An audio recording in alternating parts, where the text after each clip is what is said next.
So let's dive right in to understanding the composition of Earth's atmosphere and how it plays a crucial role in scattering sunlight.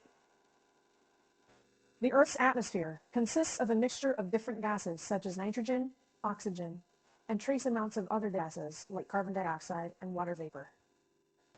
Additionally, the atmosphere contains tiny particles known as aerosols, which can be dust, pollen, or even pollutants like smog. Now, when sunlight reaches our atmosphere, it's made up of different wavelengths of light, including visible light, ultraviolet, and infrared. However, not all sunlight makes it to the Earth's surface directly.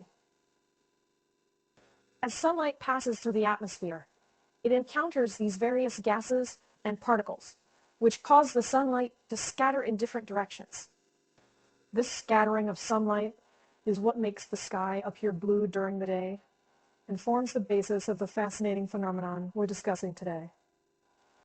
Moving on to our next topic, let's learn about the fascinating phenomenon of Rayleigh scattering and how it impacts the color of the sky. Rayleigh scattering is named after the British scientist Lord Rayleigh, who first described the process in the 19th century. This phenomenon occurs when sunlight interacts with the gases and particles in the Earth's atmosphere. Now, you might be wondering how the scattering process affects the color of the sky. Well, the answer lies in the fact that sunlight contains a spectrum of colors, which are represented by different wavelengths. When sunlight enters the atmosphere, shorter wavelengths of light, such as blue and violet, are scattered much more easily than longer wavelengths, like red and yellow. Interestingly, our eyes are more sensitive to blue light than violet light, which is also scattered more efficiently. As a result, the sky appears predominantly blue to us. When sunlight is scattered by the atmosphere's particles, the shorter blue wavelengths are scattered in all directions, while the longer wavelengths continue to travel mostly straight through the atmosphere. So the phenomenon of Rayleigh scattering is responsible for the sky's blue color, as it scatters the shorter wavelengths of sunlight more effectively than the longer ones.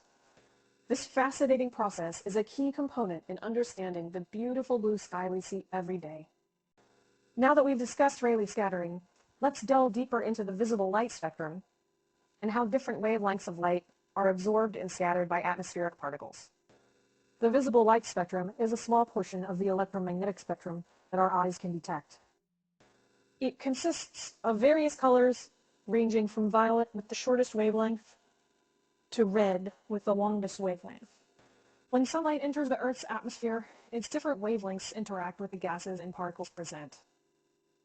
As we mentioned earlier, shorter wavelengths, like blue and violet, are scattered more easily than longer wavelengths, such as red and yellow.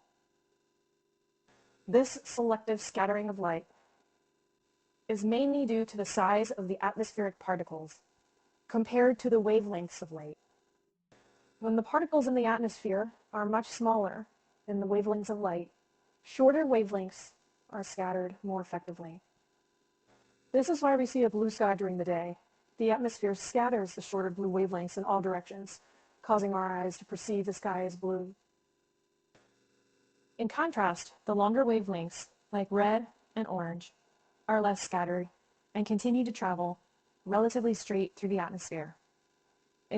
This is also the reason why we see vivid colors during sunrises and sunsets, as we'll discuss in more detail later on.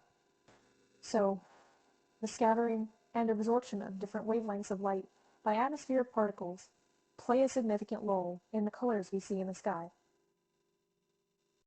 Let's now examine how atmospheric conditions and pollution can influence variations in sky color, leading to phenomena such as vibrant sunsets and smog-induced haze.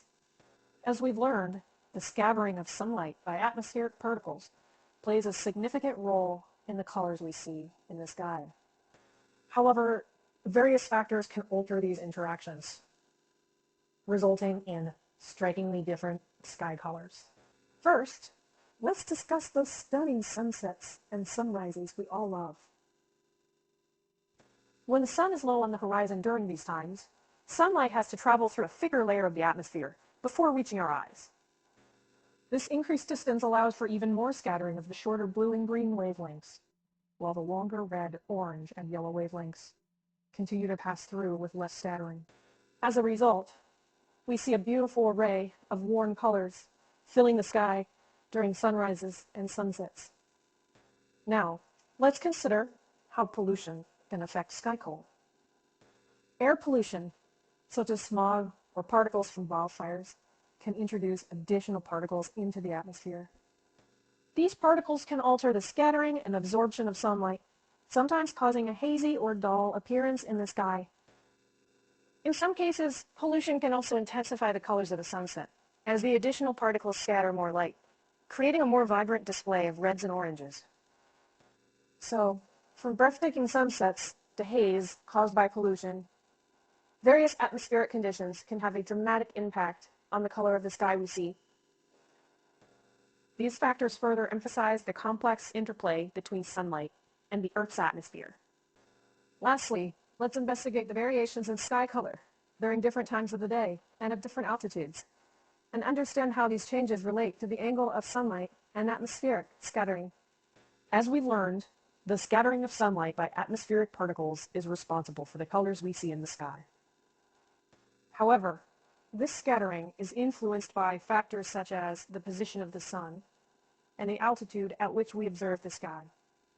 During the day, the sun's position in the sky changes, which in turn affects the angle at which sunlight enters the atmosphere.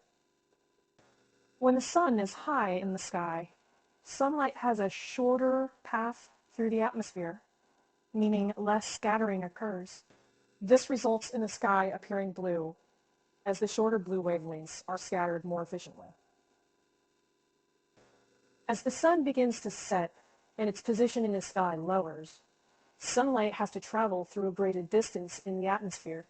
This increased distance causes more scattering of the shorter blue and green wavelengths, while the longer red, orange, and yellow wavelengths continue to pass through, giving us the warm colors typically associated with sunsets. Now let's consider altitude. At higher altitudes, the atmosphere is thinner, which means there are fewer particles to scatter sunlight. As a result, the sky may appear darker and more intense in color.